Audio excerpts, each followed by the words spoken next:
तो मेरे बेटे को जो आगे चल के मार डारन को घेर के फिर अब भी ना छोड़ेंगे, जान से मार देंगे। इसलिए मैं हाथ जोड़ के निवेदन करता, मेरे बच्चे की टेर सुनो, जो मेरे बच्चे की जान बचाए आप बचाए। जी, फूल सिंह नाम है मेरा, ग्राम मतपुरी, तहसील औला का रहने वाला हूँ। लेखपाल साहब से मेरी कुछ खेत कुआ बचाने के लिए इनके साथ में कुछ रिश्वत मांगी थी इन्होंने 1 लाख रुपए, जिसमें मैंने 40,000 रुपए दे दिए।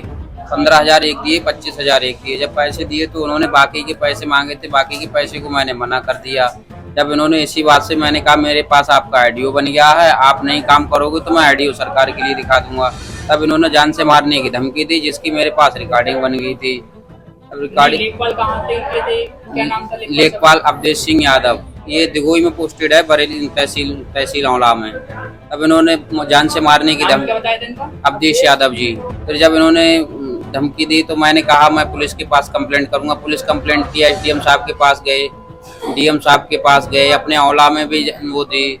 अब ये दूसरे दिन के लिए गए तो ये सब लोग वहाँ पर थाने में बैठे हुए थे। मैं पहुँच गया कि मेरी एफआईआर दर्ज हुई है नहीं हुई है। तो वहाँ पहुँच गए तो इन्होंने देख लिया, तो मैंने कहा साहब ये ही हैं। तब वहाँ पर से फिर मैं चला आया, मैंने कि मुझे बुलाया थोड़ा ही, मैं चला आया। बाद में इन्होंने रास्ते में, मैं और मेरी पत्नी थी, रास्ते में लगभग 8:30 बजे के लगभग इन्होंने घेर लिया हमारे लिए, जानलेवा हमला किया, जिससे चाकुओं से ये यहाँ मारे हैं और ये यहाँ मारे हैं, ये पैर में मारे हैं।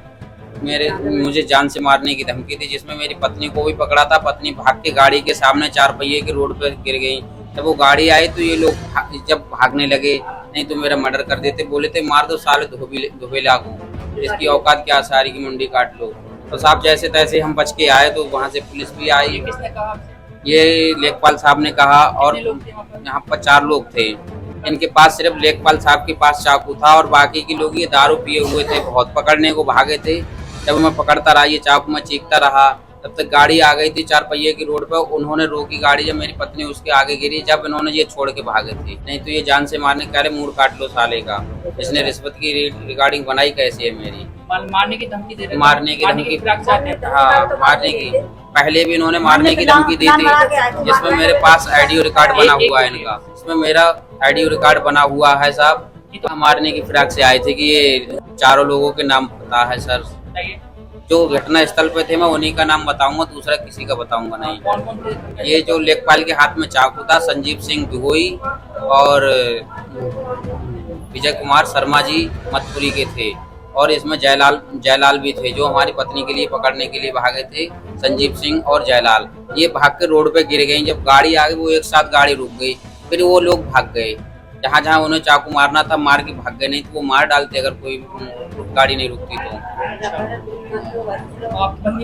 पत्नी भी थी, पत्नी भी मौजूद थी। आप बताइए, नाम क्या आपका? सावित्री। अच्छा, आप इनकी पत्नी है? हाँ, इनकी पत्नी है। कहाँ के रहने वाले हैं आप? मैं दुबई मनपुरी की। क्या हुआ था उस घटनास्थल पर आपके साथ, अपने पति के साथ में? उन्हें कहा थे, वो आ रहे थे, हम औले से जा रहे थे, वे औले थे, हम डूब गए थे, भाग गए थे पलंग, तो वे हम आगे मिल गए थे। उन्हें मारा था, मैं घेर के बाजी थी करी थी। अब गाड़ी गिरा गई थी और कहा थे हम गाड़ी के पास में गिर गए थे, तो हमारे पति को ढूंढ के भाग गए। तो हाँ, मारने प्लान से आए थे, फिर जान से मारने के प्लान से आए थे। तो हम गाड़ी के पास नहीं गिरते तो हमें दोनों लोग को मार देते। आप लोग हमारे लोगों को मार, तो हम वो गाड़ी आ गई थी, गाड़ी के नीचे पड़ गए थे, तभी बचे थे। ये कहाँ की घटना है? ये की है, कहते हैं बारात घर से आगे की थोड़ी। कौन सा रोड पे ये घटना है? ये बदायूं वाले रोड पे। बदायूं कौन सा, मतलब बदायूं बरेली कौन सा? बदायूं वाला लगता है।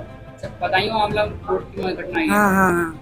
सर मेरी यही रिक्वेस्ट है कि आरोपियों के साथ कार्रवाई की जाए, उन्हें गिरफ्तार किया जाए, उन्हें सस्पेंड किया जाए।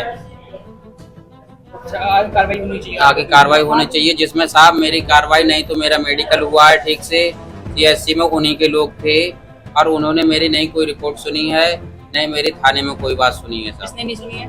ये साहब अधिकारी थे, ये सभी मिले हुए कि ये बोल रहे थे कि ये जाल बना के आ रहे हैं लेखपाल को सस्पेंड कराने को। कौन अधिकारी थे? जो अधिकारी मैं इतना जानता नहीं, थाने में भी थे, अस्पताल में भी थे। थाना कौन सा है? औला लगता है। जो साहब औला, जिन्होंने कहा था कि मैं तुम्हारी मदद करूंगा, मदद करने के बाद जब ये हादसा हो गया, उसी दिन ये हादसा हो गया था। जिस दिन मैं सीओ साहब के पास रिकॉर्डिंग दे के आया था और ये प्रूफ दे के आया था, उसी दिन मेरे साथ ये हादसा हो गया था। घटना हो गया आपके साथ? हाँ, उसी के साथ उसी दिन हुआ अभी था। आप क्या चाहते हैं पुलिस प्रशासन से? मैं ये चाहता हूँ पुलिस प्रशासन में यदि मदद करे, उन्हें गिरफ्तार करे और उनके ऊपर कार्रवाई करे। क्या नाम है उनका? उर्मिला देवी। आपकी बेटी के साथ जो घटना हुई है, क्या कहना चाहेंगे? हाँ, घटना हुई, हम जा चाहना चाहते हैं इतनी हमारे बेटा को जो मन को गए, तो इनको भाई आवाज आज मेरी टेर ना सुनी तो मेरे बेटे को जो आगे चल के मार डारन को घेर के करी, अब भी ना छोड़ेंगे, जान से मार देंगे। इसलिए मैं हाथ जोड़ के निवेदन करता, मेरे बच्चे की टेर सुनो, जो मेरे बच्चे की जान बचाए आप जाए।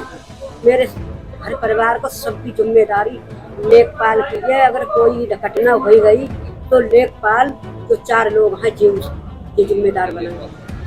पाल साहब पैसा वारे हैं तो बेतो जाकर मैं तो पैसन में खेल रहे, मेरे काकल ने धुल लिया जात की धुल